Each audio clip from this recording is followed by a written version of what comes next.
What's going on, everybody? You are watching Heated Shenanigans Podcast, the only podcast bringing you the heat each and every single week. I am your host, Scott, and for those of you not watching on YouTube, I am joined today by the voice of MLW, AAA, Mr. Joe Dombrowski. Sir, welcome to Heated Shenanigans Podcast. Well, thank you for having me. Anybody that knows me knows I have been a big fan of shenanigans all my life, and there's no better kind of shenanigans than those that are heated. I would have to agree. Well, Joe, how have you been? How's life been treating you, first and foremost? Doing okay, hanging in there. You know, it's every day feels like a new challenge and a new adventure, and you know, a new problem to solve, but new frontiers to conquer. So I'm just taking everything day by day and week by week. But you know, as much as it can be a grind, as much as it could be a challenge, I wouldn't be here if I didn't enjoy it. So you know, rock on. I'm ready for what's next. Excellent. Well, first question here for you, Joe. How did you get into calling professional wrestling, and what led to your opportunities to work with ROH, MLW, and AAA?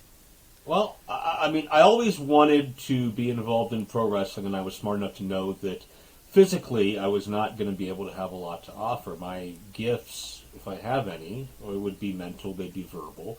So my first job in wrestling at 17 was basically co-promoting a pro wrestling fundraiser event at my then high school with the local top promotion, IWC, the International Wrestling Cartel, still is the top local promotion. And that was an opportunity to get my foot in the door and to start working in the industry.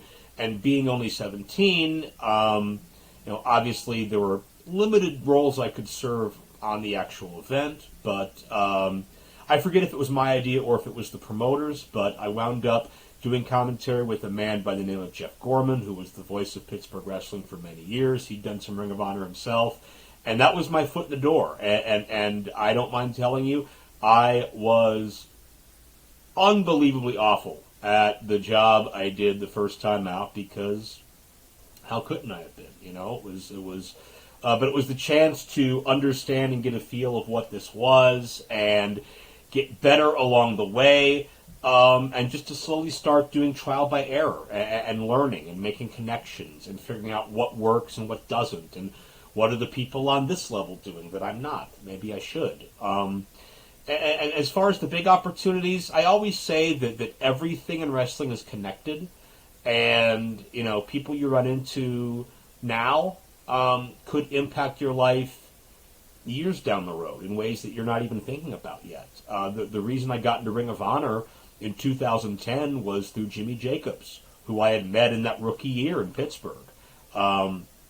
Jimmy Jacobs and Zach Gowen, but especially Jacobs, because he had a connection in Ring of Honor at the time. He wasn't working there, but he knew everybody, and he vouched for me to Adam Pearce and Kerry Silken, and got my foot in the door with that. AAA is a wild series of events, because obviously Conan is a huge power player there, and he's the one that, you know, was able to put everything in motion and put everything in place. But the reason I came onto Conan's radar was because of Kevin Kleinrock, who does Masked Republic, you know, licensing and a lot of business endeavors for Lucha Libre out in California. And Kevin had known of me because I did all of his Lucha conventions and his pay-per-views, and I also worked with him in the ill-fated Extreme Rising company back in the day. And the reason I wound up at Extreme Rising is because I reached out to them for some kind of a barter deal, because I had television I could offer them advertising to, and I could offer them guardrails and entrance curtains to rent. So because I rented guardrails to Extreme Rising in 2012, I wound up doing Triple Mania here, you know, 10 years later. It's a wild circus the way that goes. It's all just a giant web. And MLW, I think, largely came stemming off of partly AAA, because I think Court Bauer had seen me there before through that medium, but also, again, timing. I was looking for something. Ring of Honor had basically eliminated my job over COVID, because they weren't doing Future of Honor anymore, and I didn't really see a path to step up or a path to go to what's next. So I found a court at a time when I think they were looking to make some changes and they were looking to kind of revamp the product a little bit. And I'm happy that that we both felt like it would be a good fit. And I've been happy there ever since. I say that for you saying that you weren't very good to start out doing your color commentating, you definitely made quite the strides. I mean, these are very, very prestigious companies to get the opportunity to work for. Oh, for sure. And I mean, coming up in January will be 20 years for me. It'll be my 20-year Wrestleversary of doing this. And I always tell guys, young talent coming up or young announcers coming up, is you can't be on the ground floor and be looking to WWE, AEW, Japan, whatever, right away. But, it's not just one leap you're going to take. It's climbing a ladder.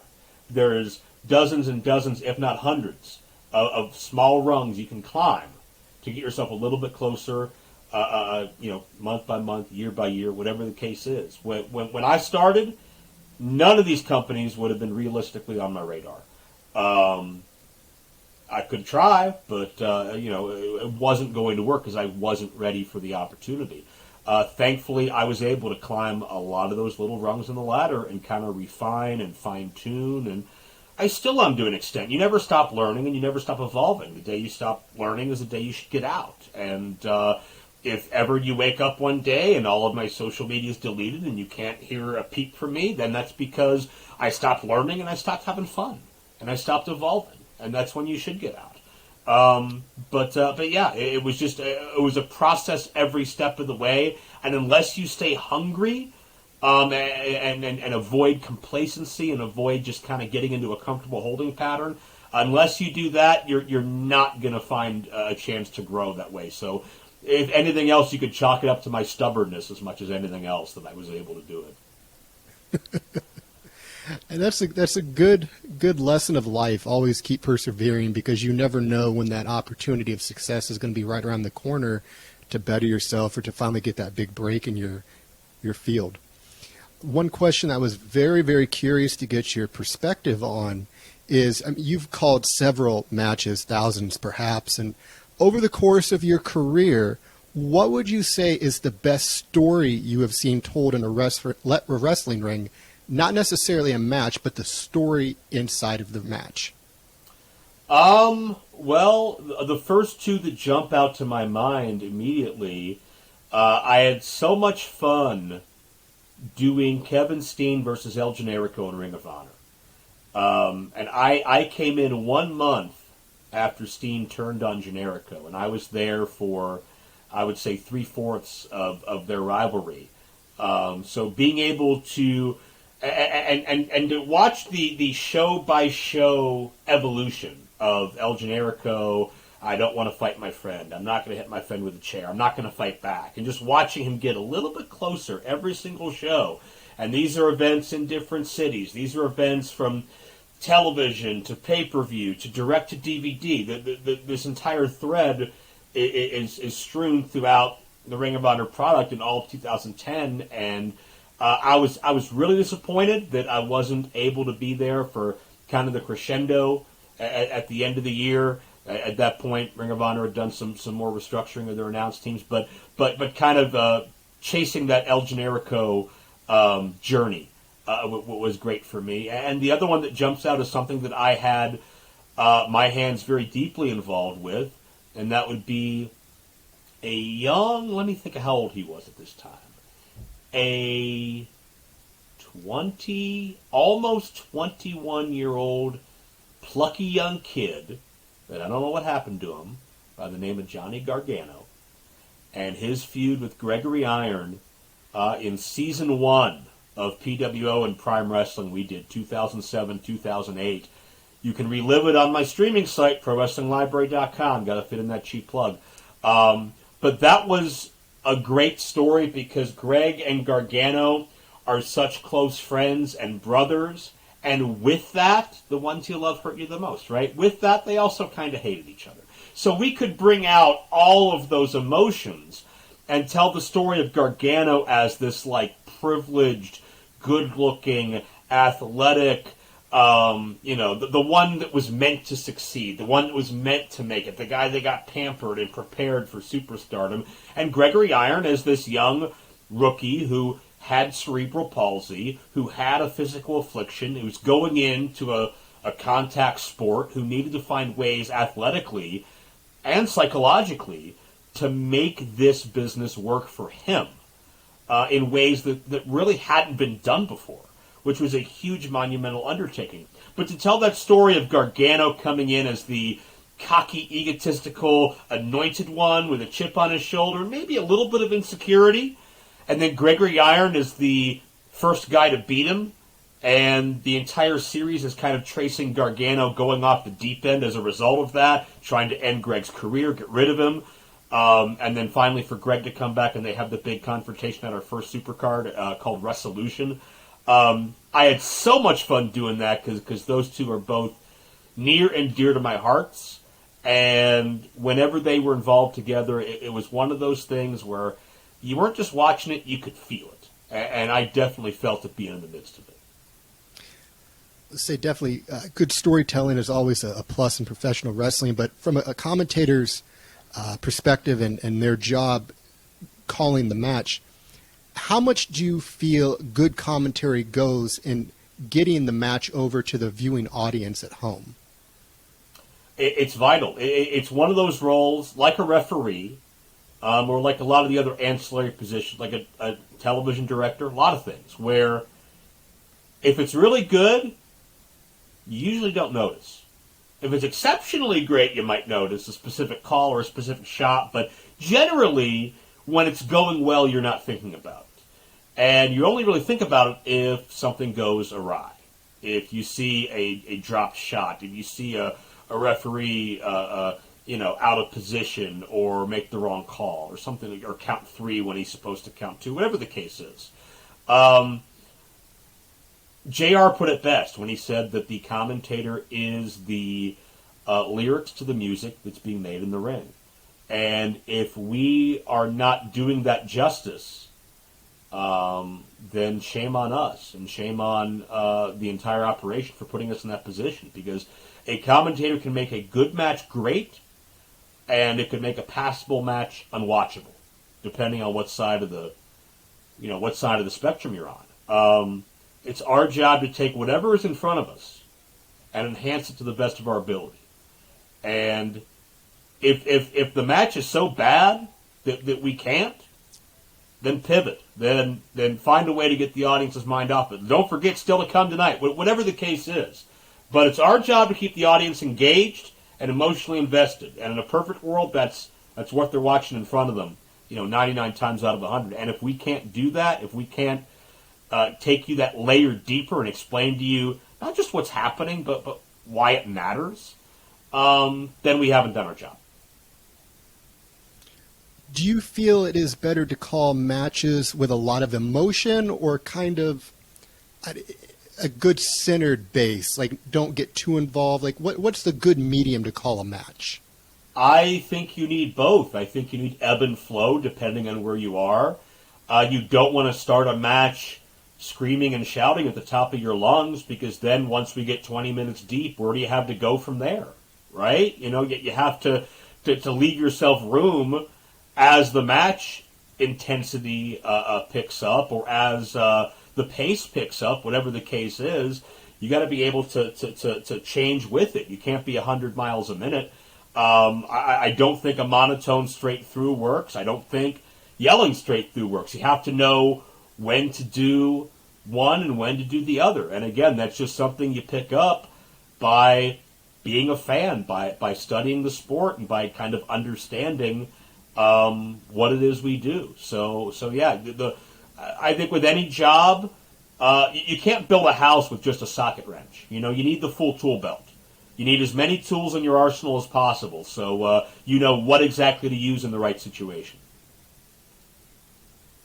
Very good, very good. Would you say, over the course of your career, what has been the most important lesson that professional wrestling has taught you, and how did your career change after you learned that lesson? Man, that's getting deep. Wrestling taught me a lot because when I got in, I was a very sheltered kid. You know, I hadn't really experienced life yet. I'd literally just turned 17 2 months earlier, so I still literally had the world in front of me to learn. And I think wrestling helped me grow up. It helped me learn the value of a dollar, because when you start in wrestling, there aren't many dollars. So, you know, you appreciate that. It helped me learn to overcome social anxieties and confidence issues. And honestly, wrestling still teaches me today. Again, I don't think it was one, like, boom, it clicks type of moment. It was just life is full of mistakes. Life is full of lessons. And it doesn't necessarily have to be a mistake if it's a learning experience. And I have failed more times than I can possibly illustrate right now. But you don't take failure as a life sentence. You keep on moving and you keep on going. And I think that resilience and that work ethic has helped a lot. I honestly don't know if I didn't have wrestling to help me in the past 19 plus years. I wonder what kind of person I would be. I wonder what I'd be doing with my life. Now, looking at it as a 36-year-old adult, there's a lot of things I want to do, and there's a lot of paths I'd like to take, and will I ever have the time to do it or the energy? That depends on how my wrestling schedule goes. Who knows? I'm leaving that up to fate and destiny, if you believe in those things, or maybe just luck. At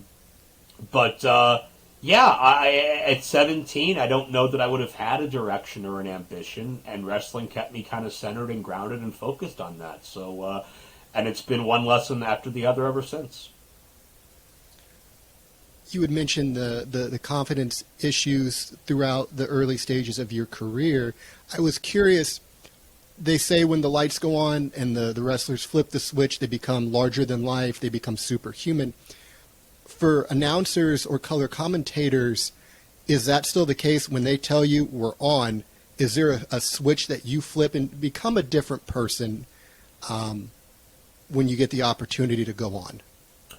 Yeah, without a doubt, because I think if I had the energy, I don't know how much coffee it would take to have the energy 24/7 that I have, you know, an hour a week on MLW or 3 hours a night on an iPay-per-view.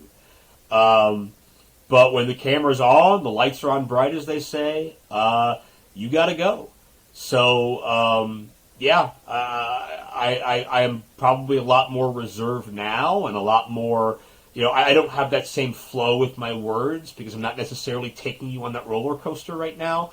But I think for everybody who is a performer, I don't care whether you're doing wrestling or you're doing stand-up comedy, or if you're in a band, or hell, if you're reading the news. Like, you have to have something in you to be able to crank that volume up. Maybe not up to 11 like we always do in wrestling and you would have to do in music, but you always have to turn that volume up a bit and have that focus and realize, like, all right, no retakes. We're live. It's on. Let's go.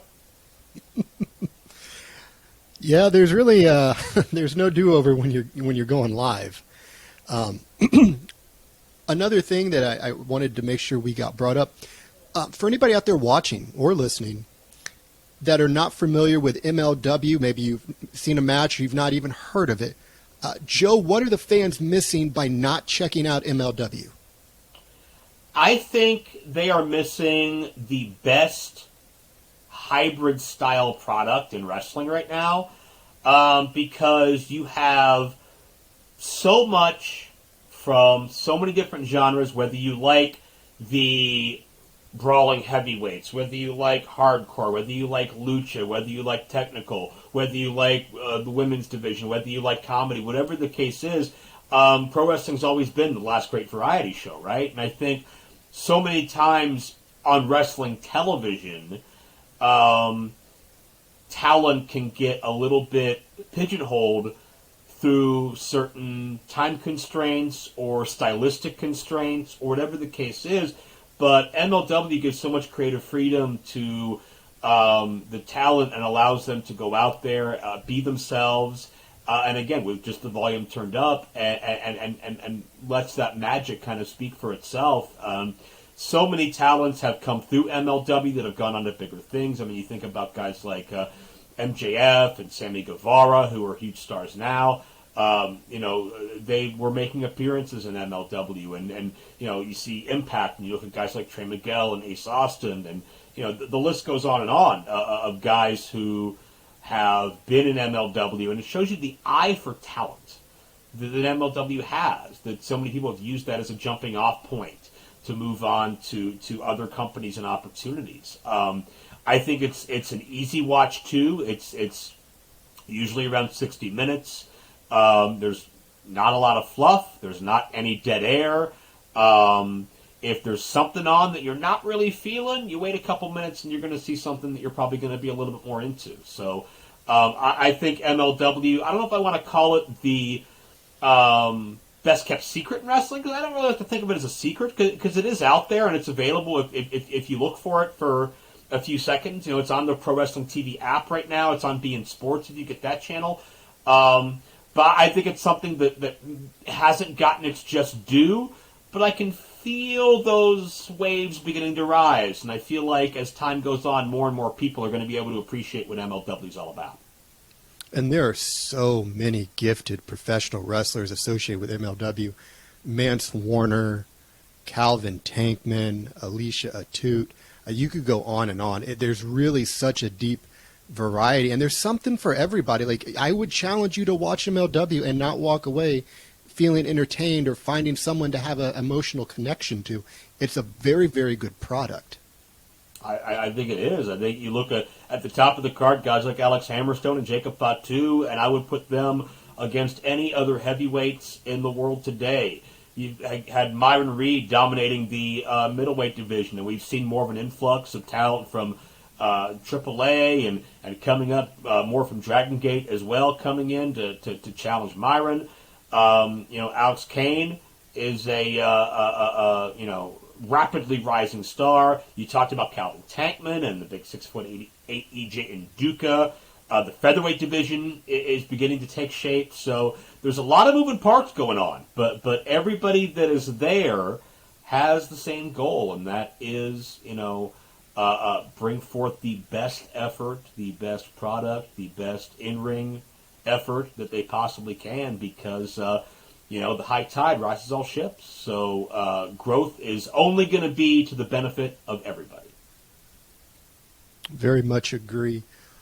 Next question for you here, Joe, is if you could go back in time, any professional wrestling match, what one would it be that you would like to call? And secondly, who would you like to call that match with? The fan in me would love to go back to the 1992 Royal Rumble and sit next to Bobby Heenan. But I also realize there's no way I could replicate Gorilla Monsoon and Bobby's chemistry. There's no way I could live up to that. What I would love to do beyond that, and just to experience it, is I would love to have gone to the Mid-South Coliseum and sat next to Lance Russell for the Jerry Lawler-Andy Kaufman feud and watch that play out in real time, because that was truly ahead of its time in one of the craziest, most fun territories, at arguably one of the peaks of that territory.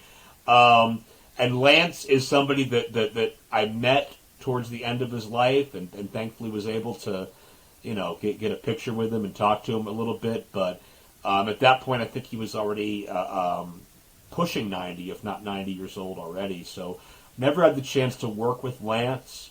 But if you were going to ask me the two guys that, passed away before I got a chance to work with that I would have loved to, it would be Lance and Bobby. So one of those two answers. And you can't go wrong with either one of them. One thing also, where can fans find you on social media, and what do you have coming up that you would like to promote?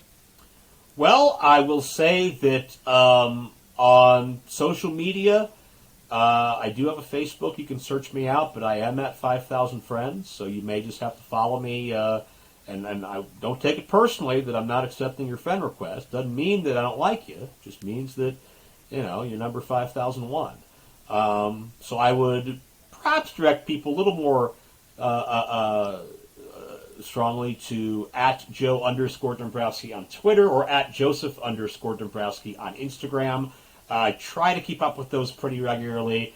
I'm not the best social media person. I don't put my entire life out there, and I try to, keep my personal opinions to a minimum. But I always appreciate people reaching out there. My website is joe-dombrowski.com.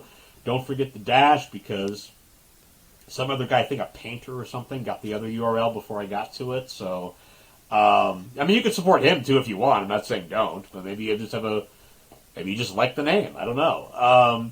But I've got DVDs for sale and some other merchandise, things like that. And as I mentioned, my streaming channel is ProWrestlingLibrary.com. I think we have over 550 hours available for rent, purchase, or subscription, covering most of my career and a lot of affiliates involved as well. So please, again, much like we talked about with MLW, my streaming channel and my DVDs, we've got old school, we've got current stars like AJ and Samoa Joe, we've got hardcore, we've got women, we've got independent, we've got territory, we've got lost developmental footage, we've got the Pillman Memorial shows that have been flying off of my shelves for a year and a half now. So please feel free to check it out. And we talk about MLW every week, beIN Sports and Pro Wrestling TV. I'll be part of AAW's Windy City Classic coming up on Black Friday. Big Time Wrestling's Return of the Dragon. Ricky Steamboat will compete in the ring. That's going to be on Fight TV on Sunday the 27th, if my dates are correct. And a lot more still to come, because 2023 is already starting to fill up. But I just invite everybody to come along for the ride and support what you can, support what you're into, because the only way we can affect positive change in wrestling or in this world, being in a capitalist society of the United States of America, whether we like it or not, is to vote with your dollar. So I appreciate any dollars anyone spends or any time anyone spends checking out and sampling anything I'm involved with. Well, Joe, I want to definitely thank you for your time. And guys, make sure to check out MLW. You guys are going to be doing yourself a huge favor catching the stars that are going to be coming up the ladder, and even the current stars. It's going to be a great time. Make sure to check MLW out. And for Scott here at Heated Shenanigans Podcast, that's going to do it for this episode, and we will see you guys next week.